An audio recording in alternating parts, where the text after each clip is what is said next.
Hi everyone, this is Umair from Simple Tutorials, and today we will be discussing about how to change announcement bar on Shopify. So this is going to be quite simple. Now what you're going to do is first head over to the link in the description to simply donate to our channel. That will be super awesome.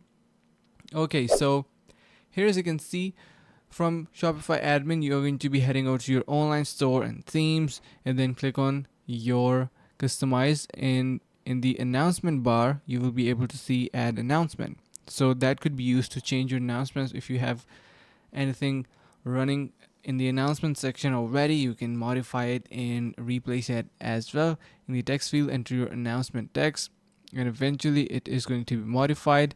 And yeah, so it is quite simple, nothing difficult. Make sure to enter a URL direct your customers to a specific location as well. That is an option as well that you can use. So you can also use the drop down menu to select page from your online store. So yeah, that is pretty much it for this video, guys. Make sure to head over to the link in the description to simply donate to our channel.